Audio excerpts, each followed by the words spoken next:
সকালবেলা ঘুম থেকে উঠে এত বড় একটা মর্মান্তিক ঘটনা এবং একটি হৃদয়বিদারক ঘটনার খবর পেতে হবে, আসলে এমনটার জন্য প্রস্তুত ছিলাম না। এই রাত ৩টায়, গত রাতের ৩টার সময় সাপাহার বাজারে দুইটা স্বর্ণর দোকান আম, এমনভাবে লুট করেছে, এটা স্মরণকালের ভয়াবহ একটি লুটের ঘটনা, ডাকাতির ঘটনা। তো তার মধ্যে সবথেকে বড় মর্মান্তিক যেটা, সেটা হচ্ছিল বাজার যে পাহারাদার আছে, বাজারের পাহারাদার অর্থাৎ চৌকিদার বা আমরা নৈশপ্রহরী যেটাকে বলি,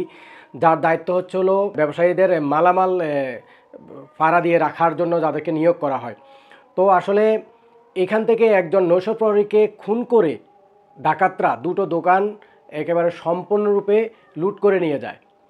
তো আসলে নৈশপ্রহরীদের কথা বলতে গেলে যে কথাটা সর্বপ্রথম চলে আসে, কখনো যদি কোনো বাজারে ডাকাতি হয়, তখন যদি নৈশপ্রহরীরা যদি বেঁচে যায়, তখন কিন্তু তাদের উপর বিভিন্নভাবে চাপ সৃষ্টি করা হয়। যদি আজকে সে তার জীবন বাজি রেখে নিজের জীবনকে উৎসর্গ করে সে চেষ্টা করেছে, নিজের জীবন দিয়ে সে চেষ্টা করেছে, এই নৈশপ্রহরীর জন্য এই এলাকাবাসী বা এই দেশের এখন দায়িত্ব কী, এবং এই নৈশপ্রহরীর পরিবারের জন্য কী করে, এখন সেটা দেখার বিষয়। কারণ সে যেহেতু নিজে বাঁচলে কিন্তু তার পরিবারের জন্য সে বেঁচে যেত, বা পরিবারের ভরণ পোষণ, পরিবারের খরচ বহন করার জন্য যেহেতু একমাত্র উপার্জনক্ষম ব্যক্তি হচ্ছিল এই লোকটি, তো সেই ক্ষেত্রে এখানে নিজের জীবন দিয়ে যেহেতু সে এই সম্পদ রক্ষা করার চেষ্টা করেছে,